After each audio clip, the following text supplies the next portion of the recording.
हर अमल से ये काम अच्छा है। कह दीजिए सुभान अल्लाह। हर अमल से ये काम अच्छा है। आइए दोस्तों, बिला किसी तमीद व ताखीर के अब एक ऐसे खतीब का इस्तकबाल करें जहां अल्फाज व तारुफात और जहां तारीफात के सारे जुमले नाकिस और अधूरे नजर आते हैं। उस वक्त जाकर उस्ताद मोहतरम हजरत अक़दस क़ाज़ी रिजवान साहब दामत बरकातुहुल आलिया का नाम वजूद में आता है। इस शेर के साथ हजरत से दरख्वास्त गुजार हूँ कि शहनशाह बलागत चले आइए, शहनशाह बलागत चले आइए, ताजदार फसाहत चले आइए, लेके गुलजार तैबा के गुल की महक मुश्क बारे खिताबत चले आइए। हम और आपकी समातों के हवाले हजरत अक़दस क़ाज़ी रिजवान साहब दामत बरकातुहुल आलिया क़ाज़ी शरीयत मदरसा रहमानिया यकहत्ता हम और आपके दरमियान अपने कीमती खिताब के साथ। अस्सलामु अलैकुम व रहमतुल्लाहि व बरकातुहू। एक फरिश्ता अर्ज करता है जो मुझको बयान करना है। एक फरिश्ता अर्ज करता है, ए अल्लाह पाक, एक बंदा उस मजलिस में ऐसा भी था जो जिक्र की नीयत से नहीं आया था, जलसा सुनने की नीयत से नहीं आया था, बल्कि ये देखने आया था कि मौलवी साहब कैसी तकरीर को रोए। जी, मौलवी साहब की तकरीर कैसी होती है, कितने लोग आ रहे हैं जलसा में, वो देखने आया था, सुनने नहीं आया था। अल्लाह पाक फरमाते हैं कि वो मजलिस इतनी बाबरकत थी, सुनने वाले इतने बाबरकत थे कि उनकी बरकत से उनकी भी बख्शिश हो गई जो बगैर किसी नियत के आए थे। इसलिए मेरे बुजुर्गों दोस्तों, यहाँ पे जो लोग भी आ गए हैं वो महरूम नहीं रहेंगे, जरूर कुछ न कुछ लेके जाएंगे। और आपको क्या लगता है, आपको क्या लगता है कि आज की ये रात बस यूं ही चली जाएगी? अल्लाह के दरबार में देर है, अंधेर नहीं।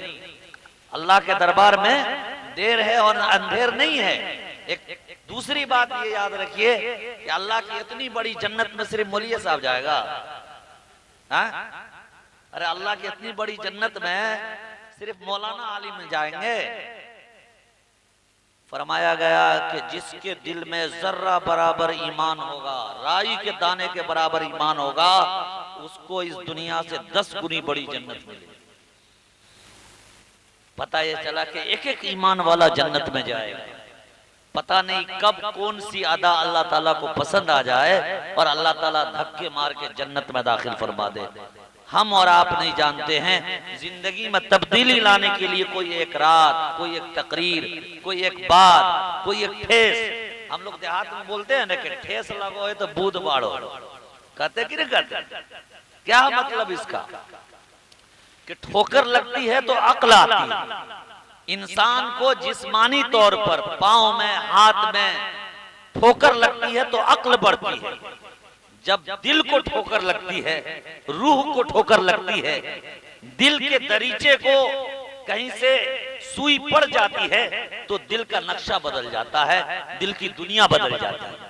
इसलिए मेरे बुजुर्गों दोस्तों, जो भी वक्त मिला है, बड़े खुश नसीब हैं किसनी पट्टी के नौजवान और माएं बहनें और तमाम बुजुर्ग और बूढ़े लोग। अल्लाह ताला ने आप लोगों का इंतखाब किया कि आपने आज के इस गए गुजरे दौर में ऐसी मजलिस का इंतखाब किया जो मजलिस बख्शिश का जरिया है, मगफिरत का जरिया है और जिंदगी में तब्दीली का जरिया है। आप लोग मुकम्मल तौर पर तैयार है ना सुनने के लिए भाई? तैयार है ना सब लोग? माशाअल्लाह माशाअल्लाह।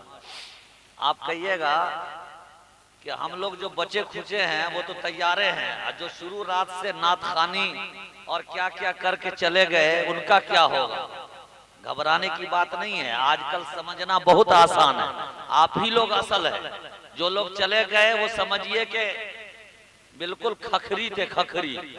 थ्रेसर में जब धान डाला जाता है तो पुआल एक तरफ गिरता है और धान वहां करीब में गिरता है और खखरी दूर में जाके गिरता है। गिरता कि नहीं गिरता? तो जो लोग चले गए हैं वो सब के सब खखरी थे। आप लोग धान है, गेहूं, आप लोग असल है। आखिरी रात तक आप लोग रुके हैं।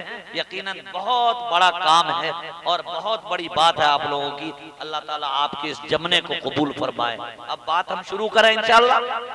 हमारी माँ बहन भी जग गई होंगी कि वो भी सो रही हैं? जगी हुई है ना भाई अंदर में, इंशाअल्लाह।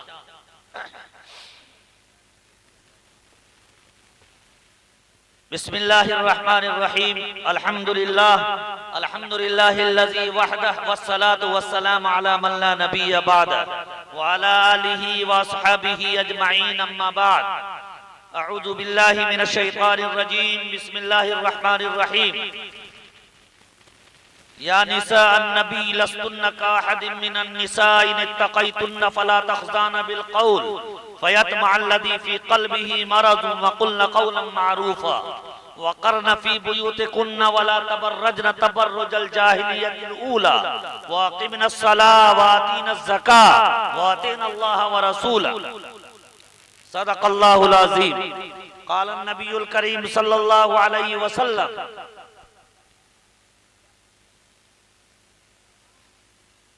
अद्दुनिया कुल्लुहा मता व खैरु मताइद दुनिया अल मरअतुस सालिहा औ कमा क़ाल अलैहि सलातु वस्सलाम।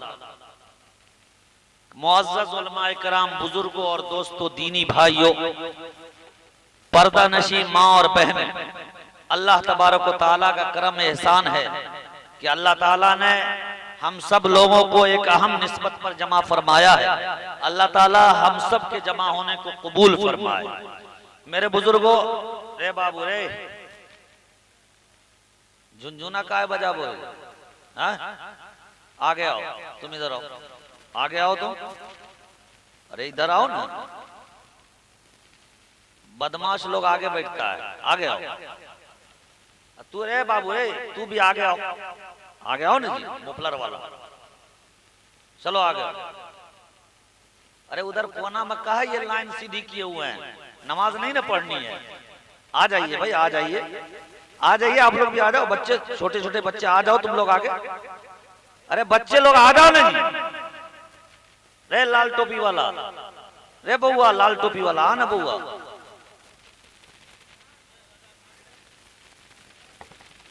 एक जगह जलसा हो रहा था तो एक किनारे में, पिंडाल के एकदम किनारे में एक लड़का बैठा हुआ, उधर मुंह घूम करके। मौलाना ने कहा, बउआ आओ ना इधर। कहा नहीं जाएंगे। कहा है उधर, काहे घूमे हुए हो? कहा कि उधर जो है तरन्नुम का घर उधरे है, तरन्नुम का घर उधरे, यानी ससुराल उधर है, इसलिए उधरे मुंह करके हम बैठे हुए हैं।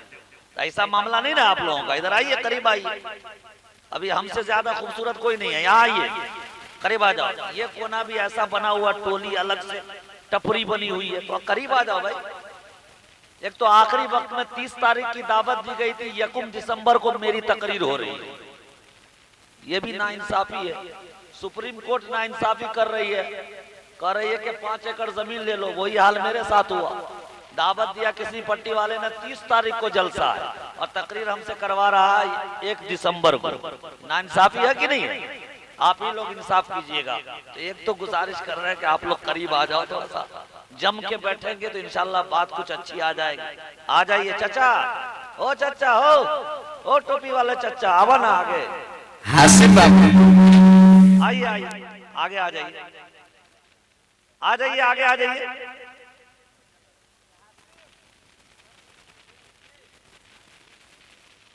मेरे बुजुर्गों और दोस्तों, अब रात का बिल्कुल आखिरी पहर है। ऐसे वक्त में मुझे मौका दिया गया है, लेकिन चूंकि 1 घंटा तकरीबन अजान में है, हम चाहते हैं कि इस 1 घंटा को मजीद कीमती बना लिया जाए। बहुत सारी बातें आ गई होंगी, अल्लाह की, अल्लाह के रसूल सल्लल्लाहु अलैहि वसल्लम की, हदीस की, कुरान की। यकीनन ये सारी बातें हम सब की जिंदगी में बड़ी मुफीद है, कारामद है, बशर्ते कि हम उस पर अमल करने लगे। मेरे बुजुर्गों, हम जहां रह रहे हैं, जिस समाज में, जिस माशरे में, जिस सोसाइटी में, उस सोसाइटी में हमारे ऊपर क्या जिम्मेदारी है? उस सोसाइटी में हमारे ऊपर क्या जिम्मेदारी है? ये गांव किसनी पट्टी, ये गांव कैसे चल रहा है? गांव को भी छोड़ दीजिए, मोहल्ला कैसे चल रहा है? मोहल्ले को भी छोड़ दीजिए जी, आपका खानदान कैसे चल रहा है? छोड़ दीजिए, मारिए झाड़ू खानदान को। सोचिए कि मेरा घर कैसे चल रहा है, मेरा घर कैसे चल रहा है। यही है इस्लाह मुआशरा।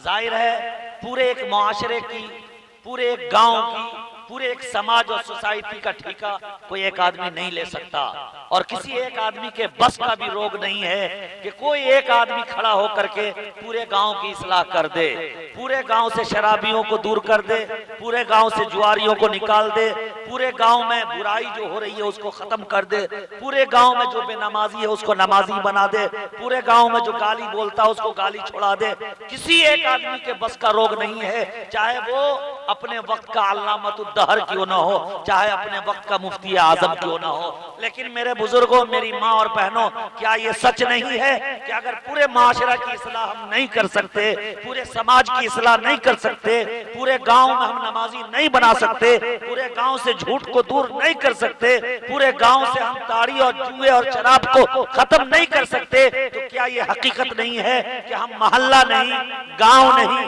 समाज नहीं, माशरा नहीं, सोसाइटी नहीं, कम से कम अपने घर में तो ये कदम हम उठा सकते हैं। जहां हमारी बीवी होती है, जहां हमारा बेटा होता है, जहां हमारी माएँ होती है, जहां हमारी बहन होती है, जहां हमारे अब्बा हुजूर होते हैं, वहां तो हम नमाज का एहतमाम कर सकते हैं, वहां हम शराब के अड्डे को खत्म कर सकते हैं, शराब की लत को दूर कर सकते हैं, जहां से हम झूठ का खात्मा कर सकते हैं, जहां हम एक अच्छा सा माहौल दे सकते हैं। जाहिर है घर के अंदर हमारी और आपकी हैसियत कुछ भी हो, चाहे एक बाप की हैसियत हो, बेटे की हो, दादा की हो, बहन की हो, माँ की हो, बीवी की हो, ये वो हैसियत है जिस हैसियत का इस्तेमाल अगर घर में कोई माँ कर लेती है, कोई बाप कर लेता है, कोई बहन कर लेती है, कोई भाई कर लेता है, खुदाए पाक की कसम उस घर के अंदर इनकलाब आ जाने में कोई ताक़ीद नहीं हो सकती है। अगर कोई बहन ये ठान ले कि मैं उस घर में रहूंगी जिस घर में अल्लाह की बात चलेगी, कोई माँ ये ठान ले कि मैं उस घर में रहूंगी जिस घर में तालीमात रसूल पर अमल होगा, कोई भाई अगर ये ठान ले कि मैं उस घर को पसंद करता हूँ जिस घर में नमाज की और अल्लाह के रसूल की और अल्लाह की बातें होंगी, तो यकीन जानिए मेरे बुजुर्गों, दोस्तों, फिर ये इस्लाह माशरा के बैनर लगाने की जरूरत नहीं पड़ेगी। जब एक एक फर्द गांव का और समाज का एक एक फर्द, चाहे वो औरत हो या मर्द हो, अपने घर की इस्लाह की ठान ले, तो इंशाअल्लाह किसनी पट्टी नहीं, बल्कि इस तरह के जितने भी मुस्लिम गांव हैं और हिंदुस्तान के अंदर जितनी भी आबादियां हैं, वहां इंशाअल्लाह एक इनकलाब आ जाएगा और तब्दीली आ जाएगी। आ जाएगी कि ना आ जाएगी? क्योंकि आज का ये दौर है कि किसी को यह हक नहीं है, आप गली से गुजरिए, धिया पुता सब गोली खेलता रहे तो आप कहिए, रे बो, अरे का को रही गोली का है खेलो, तो का कहता है, ओ मौली साहब जान तोरा का वो कहता कि नहीं कहता है, मौली साहब ज्यादा फतवा नहीं दीजिए, जाइए ना, आपका क्या हो रहा, गोली हम खेल रहे हैं, आपका क्या जा रहा है। ऐसे माहौल में अब किसी के अंदर ये जुर्रत नहीं है, हिम्मत नहीं है कि वो किसी गैर के बच्चे की इस्लाह कर सके, किसी गैर के औरत की इस्लाह कर सके, किसी गैर की बेटी की इस्लाह कर सके।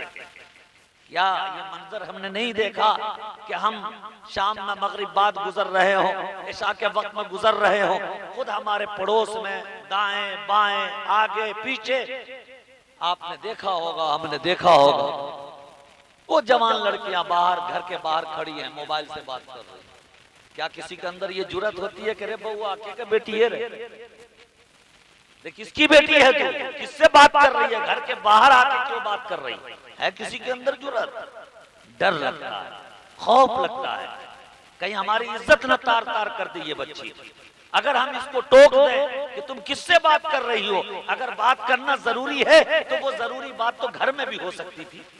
अगर शौहर से बात कर रही है तो इसमें छुपाने की क्या बात थी? घर वालों से छुपा करके बाहर सड़क पे लाने की क्या जरूरत थी? घर के किसी कोने में बात कर सकती थी। भाई से अगर बात हो रही थी तो घर में माँ के सामने बात करती, बाप से अगर बात कर रही थी तो माँ की मौजूदगी में बात कर लेती। ये सड़क पे आके बात कर रही है, गाछी की तरफ मुंह करके बात कर रही है, जरूर कोई न कोई राज है। लेकिन गाँव में गुजरते हुए, चाहे वो मुखिया जी हो और सरपंच साहब हो, चाहे कोई भी हो, वार्ड मेंबर हो, किसी को ये जुर्रत नहीं है कि किसी जुम्मन की और जुमराती की बेटी को टोक दे के रे बउआ जुमरतिया बेटी कायला बात को रही बात है। हिम्मत काई नहीं, हिम्मत है, भ्रष्ट है, मुखिया भी भ्रष्ट है, सरपंच भी भ्रष्ट है, वार्ड मेंबर भी भ्रष्ट है, उसके अंदर जुर्रत नहीं। जुर्रत नहीं है। माहौल परागंदा हो चुका है, हालात बद से बदतर हो चुके हैं, हालात हमारे सामने इतने खराब हैं, इतने खराब हैं कि गैर की बेटी तो दूर की बात है, एक बड़ी जुर्रत के साथ मैं कहने की जुर्रत कर रहा हूं हुजूर कि अब ये भी डर लगने लगा है कि मैं खुद अगर अपनी बेटी को कुछ कहूं तो हो सकता है बेटी कहीं हमारी बात को उल्टा न दे। ये दौर आ चुका है, ये जमाना आ चुका है। और उसकी वजह यह है कि हमने अपने हक को अदा नहीं किया है। हमने अपनी औलाद के सिलसिले में, अपनी बीवी के सिलसिले में, अपने घर के सिलसिले में अपने हक को अदा नहीं किया है। एक बाप के ऊपर क्या जिम्मेदारी होती है, एक माँ के ऊपर क्या जिम्मेदारी होती है, एक बहन के ऊपर क्या जिम्मेदारी होती है, एक भाई के ऊपर क्या जिम्मेदारी होती है। अच्छा, हम लोग ये समझते हैं कि अल्लाह ने हमें पैदा किया है, हाथ पांव बनाया, नाक कान बना दिए, उसके बाद 2-4 साल के बाद हम चलना फिरना शुरू कर देते हैं। अब मेरा काम यह है कि हम कूदे फाने, इधर जाएं उधर जाएं, थोड़े से और बड़े होंगे तो कमाने लगेंगे, थोड़े से और बड़े होंगे तो अब्बा अम्मा हमारी शादी कर देंगे, और थोड़े से बड़े होंगे तो मकान वगैरह बनाएंगे। जिंदगी का मकसद हम लोगों ने शायद यही समझ लिया है। लेकिन मेरे बुजुर्गों और दोस्तों, ये इतना बड़ा धोखा है और इतना बड़ा फरेब है कि खूब अच्छी तरह याद रखिए, आज के दौर में या हमेशा जब से ये जिंदगी कायम हुई है और दुनिया कायम हुई है, कोई भी ये कह दे कि हमने अपने लिए भी कुछ किया है दुनिया में, मेरा चैलेंज है कि कोई ये कह दे कि मैंने अपने लिए भी कुछ किया है दुनिया में। मेरे बुजुर्ग, आप थोड़ा सा मुहासबा करें, तज्जिया करें, आपने अपने लिए क्या, कहां कुछ किया आपने? हमने अपने लिए कहां कुछ किया है? हमने तो कुछ नहीं किया है, आपने भी कुछ नहीं किया है। थोड़ा सा गौर तो करें, आप दिल के उस नेहा खाने में झांकिए। हमारी माएं बहनें, आप भी गौर कीजिए, आप किसके लिए जी रही हैं? जाहिर है आप अपने लिए नहीं जी रही हैं। हमारे भाई बंधु, आप भी अपने लिए नहीं जी रहे हैं। ये मकान, ये कोठा, ये बंगला, ये खेत और ये खलियान, ये तिजारत और ये पैसे और ये तमाम चीजें, दुनिया की सारी चीजें आपने अपने लिए इकट्ठा नहीं किया है। जब आप छोटे थे तो आपके लिए आपके वालिदैन ने किया, और आप जब करने वाले हुए तो आपने अपने औलादों के लिए किया।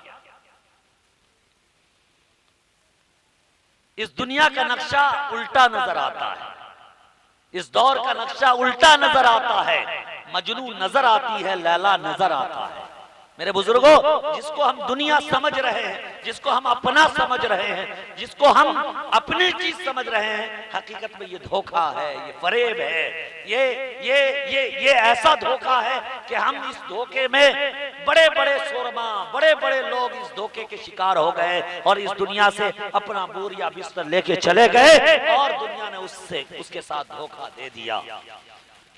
मेरे भाई और मेरी माँ और बहनों, आप बताओ, दिल पर हाथ रख के बताओ, अगर ईमान वाली हो, अल्लाह वाली हो, रसूल वाली हो, किताब वाली हो, तो आप बताओ कि आपने दुनिया से जितनी मोहब्बत की है, आपने दुनिया से जितनी मोहब्बत की है, आपने दुनिया से जितनी मोहब्बत की है, मैंने जितनी दुनिया से मोहब्बत की है, दुनिया में खेत भी खरीदा, खलियान भी खरीदा, दुकान भी खरीदा, तिजारत भी की, मकान भी बनाया, घड़ी भी खरीदी, कपड़े भी खरीदे, अच्छे अच्छे गाड़ियां भी खरीदी, ये सारा कुछ दुनिया के साथ मैंने वफा किया, दुनिया से मोहब्बत की, दुनिया से उल्फत किया।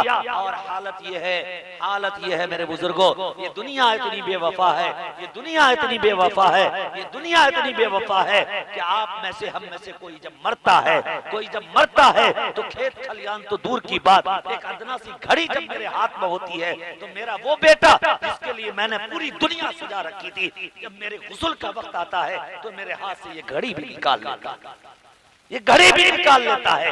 ऐ मेरी माँ और बहनों, आपने अपनी औलादों के लिए क्या कुछ नहीं किया है, लेकिन आपको याद होना चाहिए, आप इस बात को यकीन कीजिए, और जो जिंदा रहेंगी वो देखेंगी, जब हम में से कोई माँ मर जाती है, कोई बूढ़ी औरत मर जाती है, तो उनके नाक में अगर सोने का चक होता है, उनकी औलाद गुस्ल के वक्त में निकाल लेती है। हाय रे दुनिया, आपने क्या लिया? एक छोटी सी चीज नाक में डाली थी, एक छोटी सी बाली कान में डाली थी। दुनिया कितनी बेवफा है, अभी अभी मोहब्बत किए हुए चंद ही जमाने गुजरे थे, 2-4-10 साल से मैंने मोहब्बत की थी, अभी 2 साल से मैंने नाक में लिया था और 10 साल से मैंने कान में लिया था। ए बेवफा दुनिया, आज क्या हो गया? जिस्म तो मौजूद है, जिस्म तो मौजूद है, पाँव वही है, हाथ वही है। जुम्मन मियाँ पहले भी था, आज भी है, और जुमराती मियाँ पहले भी था, आज भी है। ए मेरी औलादो, ए मेरी बेटियों, ए गाँव वालों, तुमने मेरे साथ ये जुल्म क्यों किया है? मेरी घड़ी क्यों निकाल ली? मेरे कपड़े क्यों काट दिए? मेरे नाक की बाली क्यों काट दी? और मेरे कान की बाली क्यों निकाल दी? मेरे बुजुर्गों, कभी गौर किया ये दुनिया कितनी धोखेबाज है? कितनी धोखेबाज है, कितनी धोखा करती है। हम जिसके लिए झूठ भी बोलते, जिसके लिए हम फरेब भी करते, जिसके लिए हम धोखा भी देते, जिसके लिए हम रिश्वत भी लेते, जिसके लिए हम बेईमानी भी करते, जिसके लिए दूसरे की जमीन गसब भी कर लेते, जिसके लिए हम दूसरे का पैसा झूठ बोल के मार भी लेते, औलादों के लिए, वो औलाद मेरे साथ ये बर्ताव करती है कि मरने के बाद एक घड़ी भी साथ ले जाने के लिए तैयार नहीं होती है। वो औलाद कहती है कि अब्बा, अब आपके साथ ये घड़ी काम नहीं देगी। ये घड़ी यकीनन आप पहने थे, लेकिन वो माल मेरा था, वो माल मेरा था। घड़ी बिक जाएगी, उसकी भी कीमत लगेगी, और कीमत लगने के बाद हम भाई बहन आपस में बांट लेंगे। ये है दुनिया, ये है दुनिया। इसलिए मेरे बुजुर्गों, जो कुछ भी हम कर रहे हैं अपनी औलादों के लिए कर रहे हैं, अपने बच्चों के लिए कर रहे हैं। हाँ, अपने लिए हम क्या कर रहे हैं वो आज की रात, अपने लिए हम क्या कर रहे हैं वो आज की रात है। अपने लिए क्या कर रहे हैं वो मस्जिद की नमाज है। अपने लिए क्या कर रहे हैं वो रमजान का रोजा है। अपने लिए क्या कर रहे हैं 10-20 रुपए फकीर फुकरा को सदका खैरात कर रहे हैं। अपने लिए क्या कर रहे हैं, दरवाजे पर कोई फकीर आया, माएं बहनें एक डब्बा चावल उठा के दे देती है, ये माएं बहनें अपने लिए कर रही है। और बकिया जो कुछ भी कर रही है वो दूसरों के लिए कर रही है, अपने लिए कुछ नहीं कर रही। इसलिए मेरी माँ और बहनें और मेरे भाई बंधु सुनो, दुनिया पर बहुत ज्यादा भरोसा ना करो। और दुनिया ये फानी है, ये खत्म होने वाली चीज है, और दुनिया जब खत्म होगी तो मेरे साथ दुनिया की कोई चीज नहीं जाएगी, आपके साथ कोई चीज नहीं जाएगी। आपके साथ आपके अमाल जाएंगे, आपके अच्छे और बुरे अमाल, बस। इसलिए जब भी कोई मजलिस सजे नेकी की, कोई जलसा हो, कोई तकरीब हो, अल्लाह रसूल की बात हो, जमात वाले आए, तकरीर करें, गश्त करें, अल्लाह की बुनियाद पर दावत दें और बुलाएं, तो यकीन जानिए वो बहुत बड़ा काम कर रहा है। ये आपकी जात के लिए काम हो रहा है, आपकी रूह के लिए काम हो रहा है, मरने के बाद आने वाली जिंदगी के लिए ये काम हो रहा है। आपको मालूम है आज की रात की अहमियत कितनी है? एक बंदा कल क़यामत के दिन हश्र के मैदान में जहां नेकी तोली जाएगी, गिनी नहीं जाएगी, हश्र के मैदान में हिसाब किताब में, फमन यअमल मिस्काल दर्रतिन खैरन यरा वमन यअमल मिस्काल दर्रतिन शर्रन यरा, जो जर्रा बराबर नेकी करेगा वो भी पा लेगा, और जो जर्रा बराबर बुराई करेगा वो भी देख लेगा। तो कल क़यामत के दिन अल्लाह रब्बुल आलमीन नेकी को तौलेंगे, नेकी गिनती नहीं करेंगे कि फला ने इतनी नेकी की, इतनी तादाद थी, तादाद की बुनियाद पर कोई काम नहीं बनेगा, नेकी तौलने की बुनियाद पर काम होगा। और जिसकी नेकी बुराई से बढ़ जाएगी वो कामयाब हो जाएगा, बढ़ जाएगी। जिसका पलरा तराजू का झुक जाएगा वो कामयाब हो जाएगा, तराजू का पलरा झुक जाएगा वो कामयाब हो जाएगा।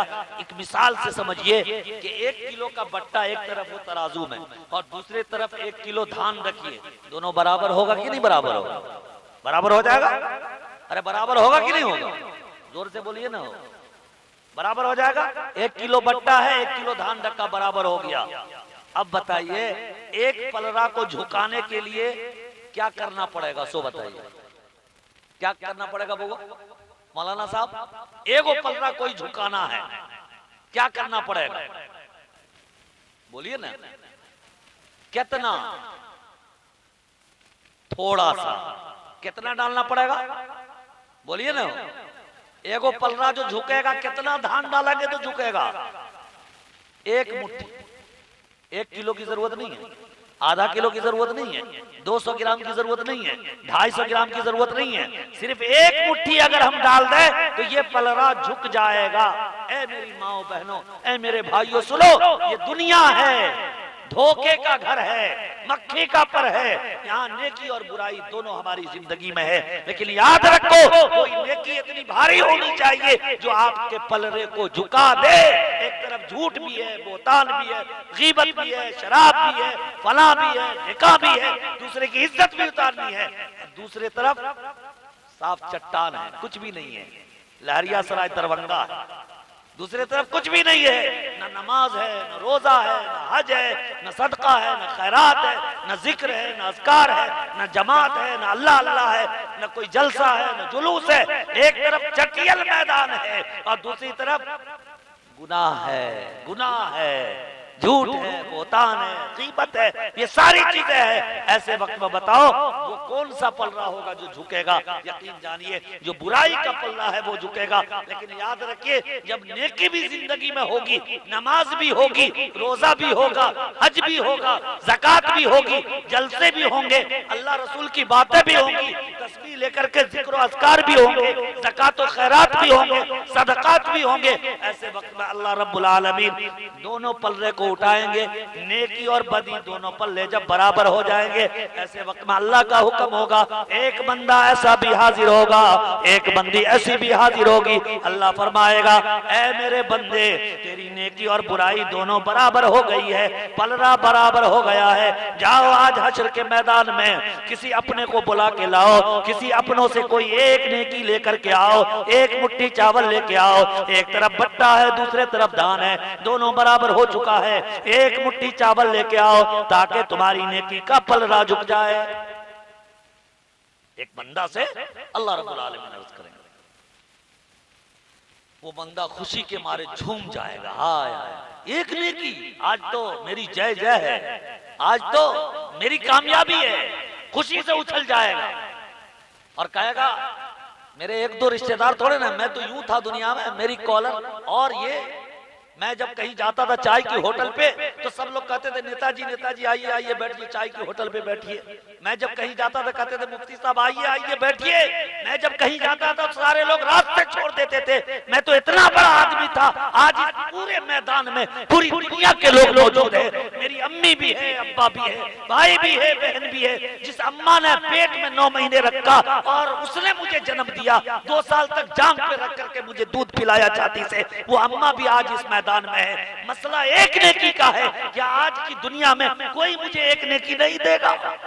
वो जाता है मैदान में, कभी अब्बा से मिलता है, कभी अम्मा से मिलता है, कभी भाई से मिलता है, कभी बहन से मिलता है, कभी मोहल्ला वालों से मिलता है, सब पर नजर पड़ती है। जुम्मन मियाँ पर, मंगला पर, जी सुमना पर, सब पर नजर पड़ती है। जो जो दुनिया में था सब पर नजर पड़ती है, सबसे गुहार लगाता है, इल्तिजा करता है, गुजारिश करता है कि ऐ मेरे भाई, ऐ मेरी अम्मी, ऐ मेरे भैया, ऐ मेरे अब्बा, ऐ मेरे दोस्त, ऐ मेरे अहबाब, ऐ मेरी नूरे नजर लगते जिगर मेरी बेटी, ऐ मेरी जाने मन और सफर के साथी मेरी बीवी, आप मुझे एक नेकी दे दो, आप मुझे एक नेकी दे दो, मेरा पलड़ा बराबर हो गया है, नेकी और बदी बराबर हो गई है। अल्लाह ने मुझे कहा है एक नेकी लेकर के आओ, तेरा बेड़ा पार हो जाए। अब्बा कहते हैं रे बाबू, तेरा मेरा कोई रिश्ता नहीं है, मैं तेरा कोई बाप नहीं, तू मेरा कोई बेटा नहीं। माँ कहती है, वो माँ जिसने 9 महीने तक पेट में रखा, ऐ मेरे भाई तू मेरा कोई बेटा नहीं है, आज कोई ऐसी रिश्तेदारी नहीं चलेगी। आज का दिन वो दिन है जिस दिन न कोई बेटा बाप का, न कोई बेटी माँ की, न कोई शौहर बीवी का, न कोई बीवी शौहर की होगी। आज तो एक अलग ही शान सबकी होगी। जो तेरे साथ है वो तेरा है, जो मेरे साथ है वो मेरा है। मैं तेरी माँ नहीं, मैं तेरा बाप नहीं, मैं तेरा भाई नहीं, मैं तेरे मोहल्ले का साथी नहीं, मैं तेरा कोई चाहने वाला और जानने वाला नहीं। जाओ जाओ नफसी नफसी, आज मेरी अपनी हालत खैर हो चुकी है, मेरे साथ क्या हालात आएंगे, मेरे साथ क्या पेशी होगी, मेरे साथ क्या मामला होगा अल्लाह रब्बुल आलमीन का, इसलिए आज मैं कोई नेकी नहीं दे सकती। वो बंदा मायूस हो जाए, बंदा मायूस हो जाएगा कि एक नेकी का तो मसला था, एक नेकी का मसला था, मैं तो सोच रहा था कि इतने सारे ताल्लुकात थे, किसनी पट्टी से लेके घोंघटिया तक और पलास और घोंघटिया पूरे ब्लॉक में मेरी धाक जमती थी। लोग मुझे पहचानते थे, मैं पूरी पंचायत का मुखिया था और मैं पूरे देश का प्रधानमंत्री था और फला था और फरा था। पूरे इलाके में लोग मुझे चूमते और चाटते थे, मेरे हाथों पे बैत होते थे, मैं पीर और फकीर था, मेरे इतने सारे मुरीद थे। आज मेरा मामला लटक गया, आज मुझे कोई एक नेकी नहीं दे रहा। वो वापस हो रहा होगा, तभी एक कोने से एक आदमी आवाज देगा, ऐ मेरे बेटे, ऐ मेरे भाई, आओ तो सही, बताओ तो सही तेरा मामला क्या है। वो बंदा कहेगा एक नेकी का सवाल है, आज ना तो मेरी माँ ने मुझे एक नेकी दी, ना तो मेरे बाप ने मुझे एक नेकी दी, ना तो भैया ने दिया, ना बहन ने दिया, ना तो बीवी ने दी, आज मेरा मामला फंस गया है। वो बंदा कहता है कि मेरे भाई जाओ खुश हो जाओ, मैंने तुझे अपनी एक नेकी दे दी। वो खुश होकर अल्लाह के दरबार में आके अर्ज करता है, मेरे अल्लाह, ऐ मेरे अल्लाह, ऐ मेरे अल्लाह, मुझे नेकी मिल गई है, मेरे मामले को तौल लीजिए, मेरा तराजू का पल्ला नेकी का झुक जाएगा। अल्लाह को हैरत होती है, आज कौन है मालिक यौमिद्दीन, आज के दिन का मालिक मैं हूँ, आज के दिन का दाता मैं हूँ, आज के दिन का आताई मैं हूँ। आज कौन ऐसा सखी हो गया, आज कौन ऐसा दाता हो गया जो आज के दिन भी नेकी देता है। उस बंदे से कहा जाता है कि ऐ मेरे बंदे जाओ तो सही, उसे बुला के लाओ, मैं भी देखूं वो कौन है बंदा जिसने अपनी फिक्र न की और तुझे आज नेकी दे दी। जब वो बंदा आएगा, अल्लाह रब्बुल आलमीन पूछेंगे कि ऐ भाई, आज तो सबकी अपनी हालत गैर है, सबकी टायर पंचर हो रही है, तुमने अपनी नेकी एक कैसे दे दी, तुमने अपनी नेकी कैसे दे दी। तो वो बंदा कहेगा, ऐ मेरे अल्लाह, ऐ मेरे अल्लाह, इस बंदे की हालत मैंने सुनी, इस बंदे की जिंदगी में नमाज भी थी, रोजा भी था, हज भी था, ज़कात भी था, अच्छी बातें भी थी, जलसा भी था, जुलूस भी था, सदका भी था, खैरात भी था, सारी नेकियां थी, बुराइयां भी थी, और उसके बावजूद इनका पलड़ा बराबर हो गया। ऐ मेरे अल्लाह, ऐ मेरे अल्लाह, इसकी जिंदगी में तो इतनी सारी खूबियां थी, इतनी सारी नेकियां थी, मैं इतना बदनसीब बंदा था, मैं इतनी बदनसीब बंदी थी कि मेरी जिंदगी में कोई नमाज नहीं थी, कोई रोजा नहीं था, कोई हज नहीं था, कोई नेकी नहीं थी। ऐ मेरे अल्लाह, अलबत्ता मुझे याद आ रहा है, मेरे गांव में एक जलसा हुआ था, मैं एक रात जग करके, पूरी रात जलसे में खड़ी हो करके, पूरी रात जलसे में बैठ करके आलिम की तकरीर सुनी, वही एक रात की नेकी थी, उसके अलावा मेरी जिंदगी में कोई नेकी नहीं थी। या अल्लाह, मैंने जब देखा इस बंदे की 99 नेकी के बावजूद, पूरी जिंदगी के नमाज रोजे के बावजूद गाड़ी फंस गई, तो मुझे यकीन हो गया कि मेरी जिंदगी में ना तो जुमा थी, ना पंजगाना था, ना रोजे थे, ना ज़कात थे, ना हज थे, कुछ भी नहीं थे, तो मेरी गाड़ी तो यकीनन फंसने वाली थी और मेरा पल्ला तो बराबर हो नहीं, बल्कि नेकी नहीं बल्कि बदी का पल्ला झुकने वाला था। मुझे यकीन हो गया तो मैं तो जहन्नमी में फेंका जाऊंगा, इसलिए मैंने चाहा कि चलो मेरी गाड़ी तो फंसी गई है, मेरी गाड़ी तो फंसी गई है, मेरी गाड़ी तो नहीं निकल पाएगी, लेकिन आज मेरी इस नेकी से किसी बंदे का भला हो जाता है, तो इस नियत से मैंने उसे आज अपनी नेकी दे दी। अल्लाह रब्बुल आलमीन अर्ज करेंगे कि ऐ मेरे भाई, ऐ मेरे बंदे, ये सिफत तो मेरी है, ये सिफत तो मेरी है। आज के दिन जिसको चाहूं माफ कर दूं, जिसको चाहूं दे दूं, जिस पर चाहूं सखावत कर दूं, जिस पर चाहूं अता कर दूं, बारिश कर दूं, ये सिफत तो मेरी है। मालिक यौमिद्दीन, मालिक यौमिद्दीन, आज के दिन का तो मालिक मैं हूं। आज तूने मेरी सिफत की बराबरी कर ली है, आज तूने अपनी एक नेकी दूसरे बंदे को दे दी है, तेरे जज्बे को सलाम है। जाओ आज इस बंदे के साथ तू भी जन्नत में चला जा, आज तू भी जन्नत में चला जा। इसलिए मेरे बुजुर्गों, कभी भी किसी नेकी को कमतर नहीं समझना चाहिए, कभी भी छोटी सी नेकी को कमतर नहीं समझना चाहिए। बसा औकात हमारी माँ बहनें छोटी छोटी नेकियों को अपनी जबान की वजह से खराब कर देती है। मिसाल के तौर पर मैं समाज का बेटा हूँ, गांव देहात का रहने वाला हूँ, बड़ी छोटी छोटी बातें करता हूँ, लोगों को शिकायत है शायद इसी वजह से कि काजी रिजवान साहब पता नहीं कहाँ से बात ढूंढ के लाते हैं, छोटी मोटी बात बोलते हैं, बड़ी बड़ी बात नहीं बोलते। जी हाँ भाई, मैं तो बस गाँव देहात का रहने वाला हूँ, देहाती बेटा पोता नाती हूँ। मैं देहात में पैदा हुआ, 10-12 साल से देहात में रहता। मैंने जो देखा वही बयान करने की कोशिश करता हूँ।